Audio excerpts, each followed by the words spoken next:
And let's say you have a bed, and the bed has four, let's say, walls to the bed, right? It's a nice bed, old-fashioned bed. You got the sides of the bed. Maybe let's say you have three walls. You have two walls over here and one wall in the back. A sukkah only requires three walls, right? You're on 21b, going to B2 at the Mishnah. If you support your sukkah over the posts of the bed, so you use this wall of the bed, that wall of the bed, the back wall of the bed. There's the three walls, and you threw the schach on top of the posts of the bed. So you use the sides of the bed as your walls, and you threw schach on top of them. So what's the halacha? So kashera. The Mishnah says, the first opinion of the Mishnah says it's kosher. Yehuda says, Yehuda Omer, if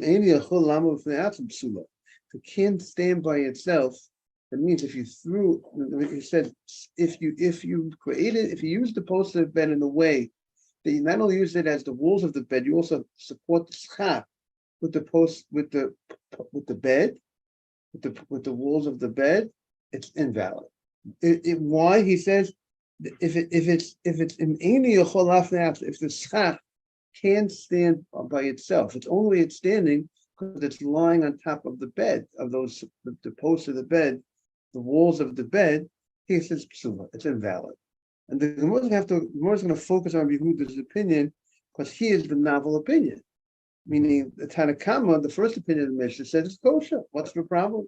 I got three walls. That means the height of the bed is at least 10 tefachim high. It means from the ground to the height of the bed, where you started putting the schach, there was a height of 10 tefachim. It means a wall has to be a minimum size of 10 tefachim.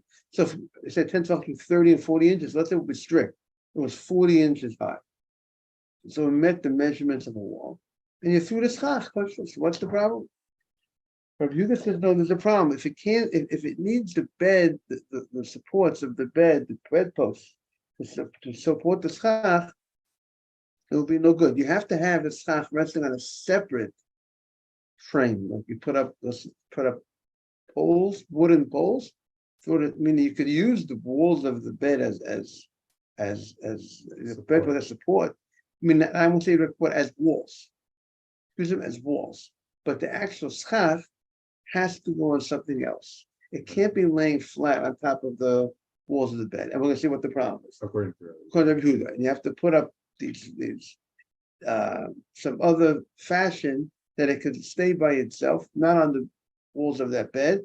Let's say one way would be just put up posts, wood things, wood here, and you throw the stuff on top of that. But not laying on the walls of the bed, but the walls of the bed could serve as walls. But the schach has to be supported not on the bed. And why not? So, my turn to the argument of Zerah, one rabbi says, because if the schach is on top of the bed just could move at any time, and that's not keva, that's not set. And he holds, this is the opinion, we had many rabbis who hold this opinion, even though we don't seem to hold this way, that because it's not set. Like permanent. It doesn't have a permanency to it, because the sukkah should be similar to your house, he holds. House is more permanent. The sukkah's teaching Hashem, you stay in the sukkah for 7 days, similar to your house. So the main focus would be the schach has to be that type of structure, and one of the things that would have to be permanent would be the schach. And if you put the schach on the walls of the bed, you just move the bed, and the schach moves with it. So he holds that's not considered a permanent type of structure because it moves, it's so mobile.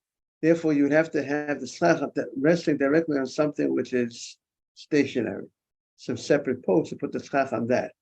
So even if the bed would move, if you move the bed, even the walls would move, but the fact that the schach would not move would be sufficient to meet the requirements of keva, of set. That's the opinion. That's one opinion of Yehuda. Tosfos gets into the issue of, we're going to see later on, what about putting it on top? If you put a sukkah on top of a boat, which is a movable item, or you took a sukkah on top of a wagon, Tosfos brings up that issue, which seems, on surface, it seems that Rabbi Yehuda should also hold it would be no good according to this opinion because it's too mobile. It's not set on top of a boat or on top of a wagon. There's an interesting one idea is that one of the Rishonim learned that the case over here of the bed is that you remove the bed, and what you're left with is the frame of the bed. And the fact that the frame, and if you rest the schach on top of the post of the bed, so then the floor of the bed of the sukkah is constantly a new floor. At this moment, you have the ground over here, and then if you move it, now where is the ground of the sukkah? A new ground. That's much more temporary. And on top of if you put the sukkah on top of a wagon or on top of a boat, where the ground remains the same. Bottom of the sukkah, so the structure is still intact. It's just moved. So someone has suggested that maybe that type of structure, maybe Rabbi Yehuda could possibly agree would be fine. Because the actual sukkah, the floor of the sukkah remains. It's just that it's the same thing. Everything is the same. Just that instead of being spot A, it's in spot B. Same with the boat, same with the wagon. That would be some. But when it comes to the bed, in this case, when the floor of the sukkah is constantly changing, so that's why some say there Rabbi Yehuda has a problem. But that's something to look into, how Rabbi Yehuda would hold those other cases. Would he agree that those cases are better than this case? And maybe would meet the requirement of keva, of permanency or not. So that's a discussion in the Rishonim. One rabbi said, the problem is you are holding the schach with something which receives contamination, which we spoke a lot about, that the schach itself is not allowed to have the ability to become tamei. That's why the schach is from like bamboo sticks, or little pieces of wood. Bamboo, we said straw, all those type of materials. It's the waste product of the granary, which is not able to receive contamination. So therefore, since not able to receive contamination, but here, the bedpost, the walls of the bed, being it's part of a bed has the ability to receive contamination. So the walls also can receive contamination. But now your question is, but Rabbi, we're not using the walls as schach. But since it's supporting the schach, so it's like the schach, or the fact that schach is dependent on that.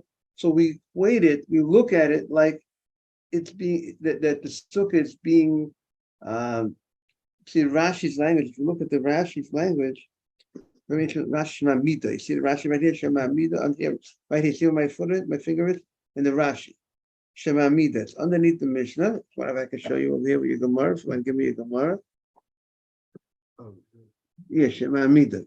Rashi says, Afa Pishul Lamandu Psula L'Schach. Even though we only learn out an invalidation if the schach is made from something which has received contamination. But a hoyuvi kiusha schach elu, since the schach, this schach is mamiden have a ki'ilu sicha v'dova makabotoma. But since the schach,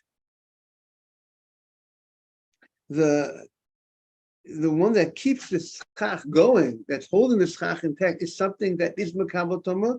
So we look at it as if, since this is so dependent on the schach, and so therefore this is keeping up the schach, so we look at the item that's supporting the schach as if it in itself, as if you cover the sukkah with something which is makabotoma. When something is so integral to keep the schach going, meaning since this is playing a role, this is the partner. Take the sukkah for the schach to be standing, so we don't look at it as two separate things. This is schach and this is something else. This is its partner. This is holding it up.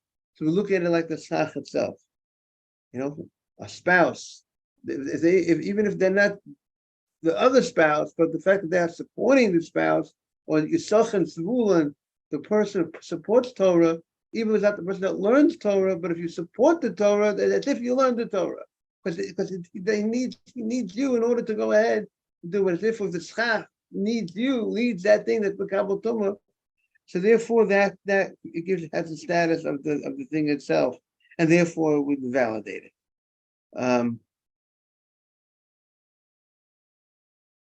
So the Gemara says, "My benayah, what will be the difference between what the reason is?" At the end of the day, Yehuda says you can't.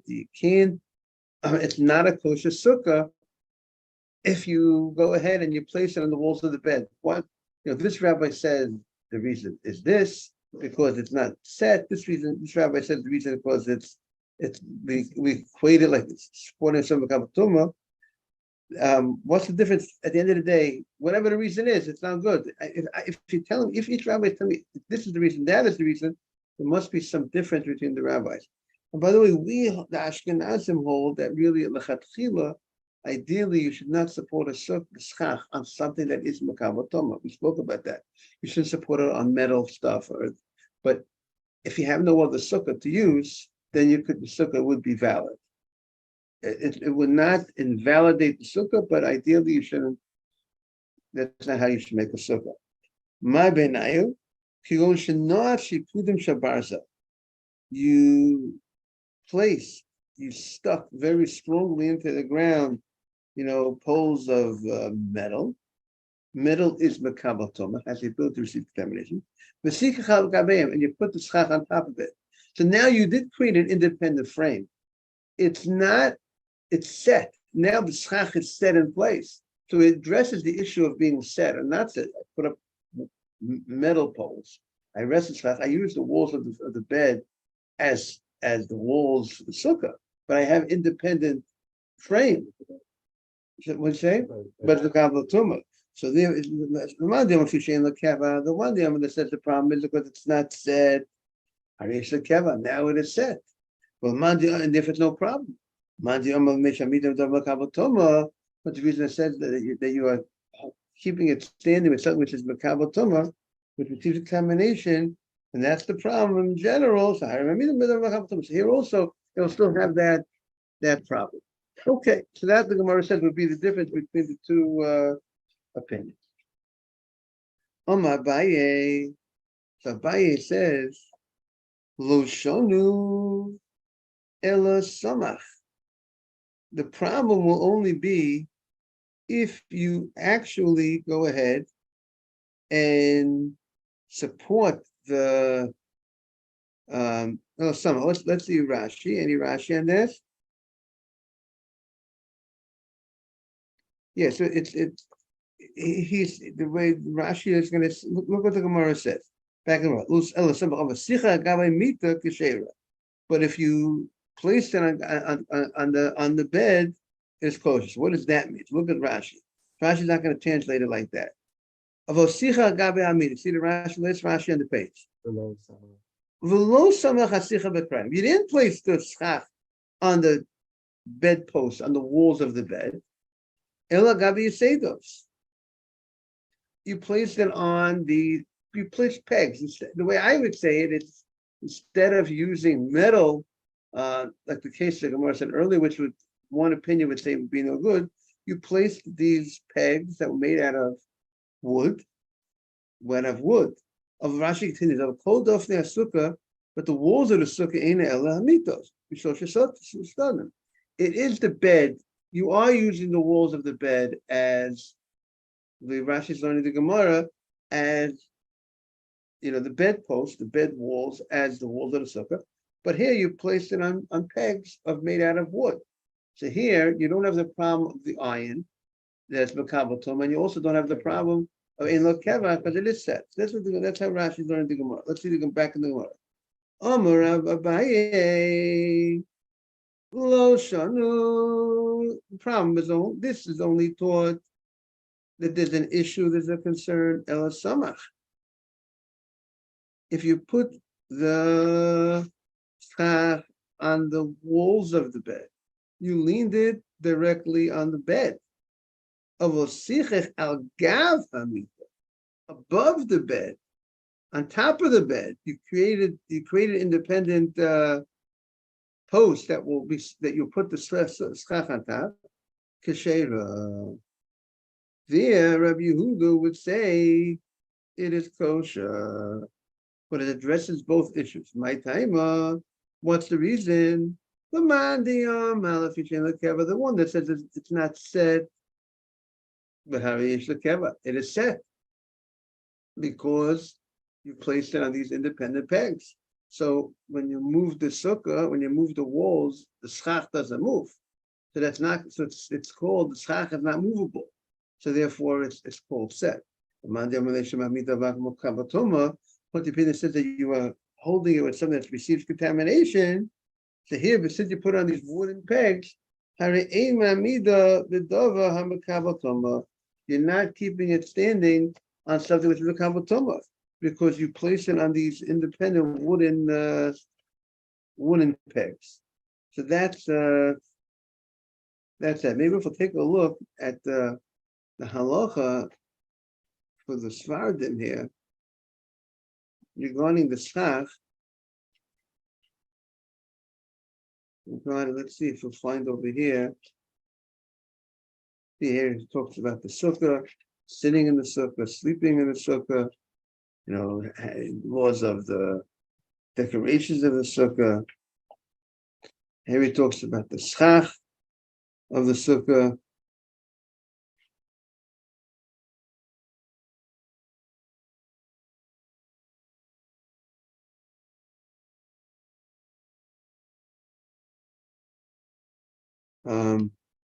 Talks about that you should be able to see the stars when you make the sukkah.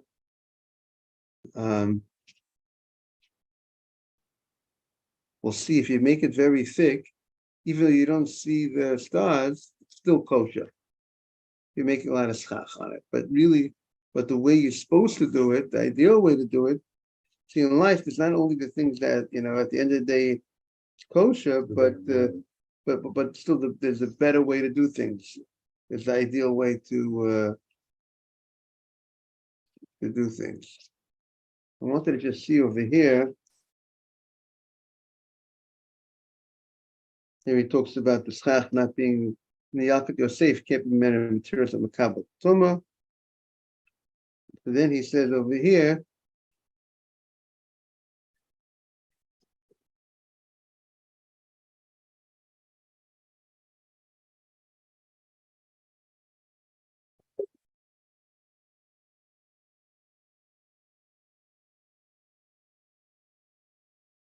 that you can't use metal as schach.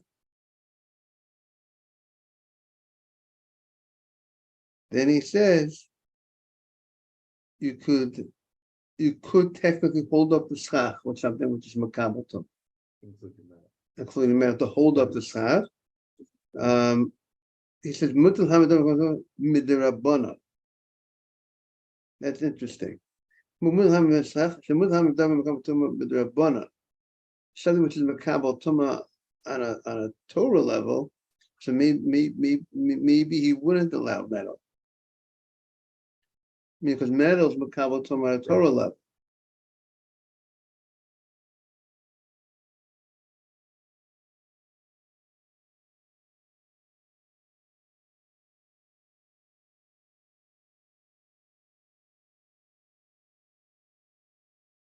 See what they talk about.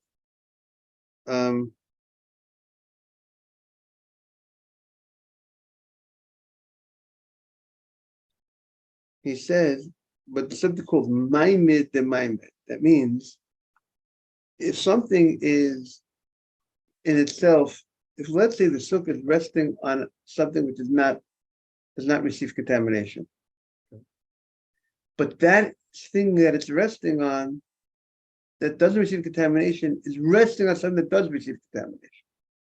So that's called maimid de maimid. It is supporting something that's supporting something else.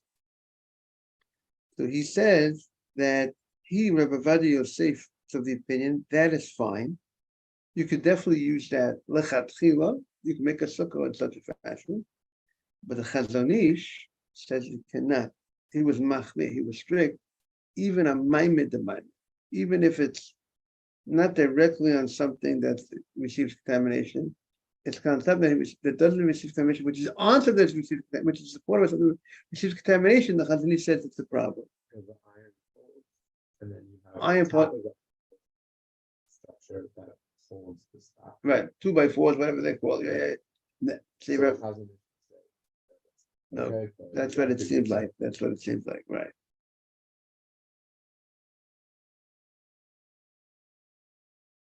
Okay.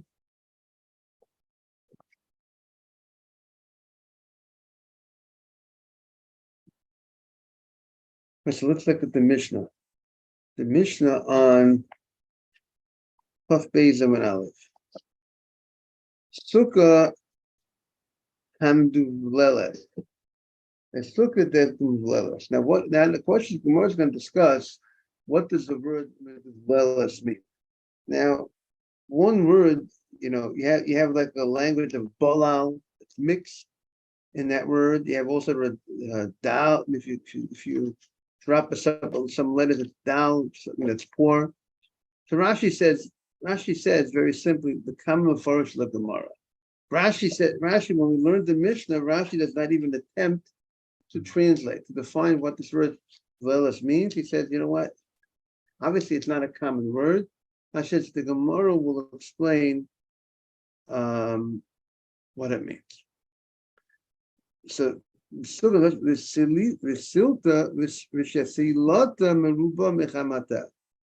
there's more shade than sun, kesheva.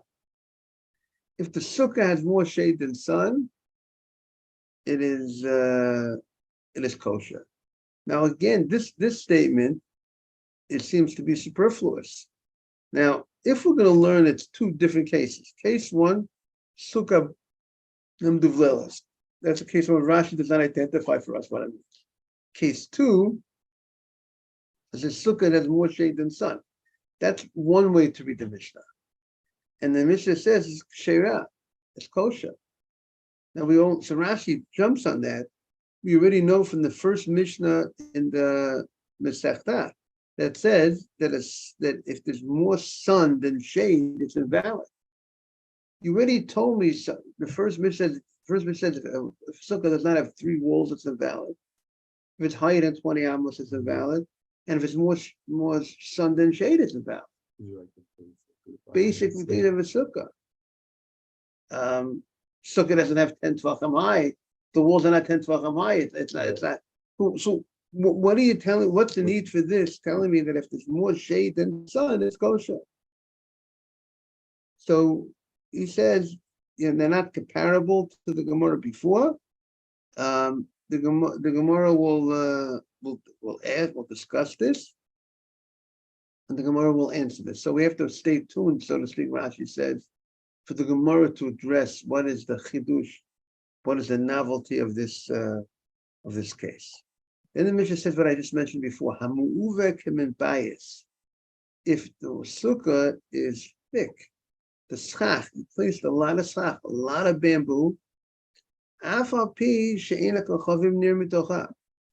we said, really, ideally, you should make it in a way that you could see the stars from inside the sukkah. You can look up and through the schach, see the stars. But if you made it in a way that you cannot see the stars, shera.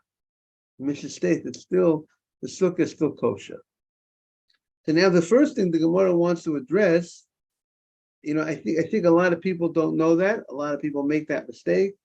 A lot of people think that if you can't see the stars, sukkah is invalid. But here it's clear that the Mishnah states that it is good.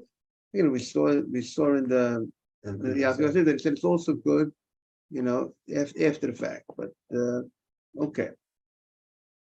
My miduvleles. What does it mean, the word miduvleles? We said this sukkah miduvleles is kosher. So Amar Rav. So Rav says sukkah aniya, a poor sukkah. If you look at the word, dal, like uza, dalim, dolo, seda, berivo, to use the word dal means something, and also dal means missing. like I said, dal minai. Person who's poor is called dal. He's missing. He's missing some financial abilities. So a sukkah that is poor, it's missing schach. That means there's not so much schach in the sukkah. There is schach in the sukkah, but not an amount. Rashi said, if you look at the Rashi, anir sheyesh b'sachacha konemat. In its covering in the schach, there's a small amount of reeds. There's a lot of spaces in the sukkah. And the she'ein bo shlosha biyachad. Right? There's no 3 tvachim, which we learned a lot about, that if you have a space of 3 tvachim running across the sukkah, throughout the length of the sukkah, one, two, three. So then that will split the sukkah in half. If it's 3 or more, 3 tvachim more of space that goes from one end of the sukkah to the other end of the sukkah, will break the sukkah in half. And that's what Rashi said. It doesn't have spaces of 3 tvachim, but it has. And the Gemara is going to explain more about this case, because at the end of the day, if it doesn't have so much schach, why is it kosher? It obviously has to be there's more shade than sun. But sometimes you might not have as much schach as you would like to have, but it could fulfill the bare minimum of what a sukkah needs to be. Okay, they're going to be slichot now downstairs, so I think we're going to, if you're able to go downstairs, whatever I know what you're availability. Thank you very much. No problem. Have a great day.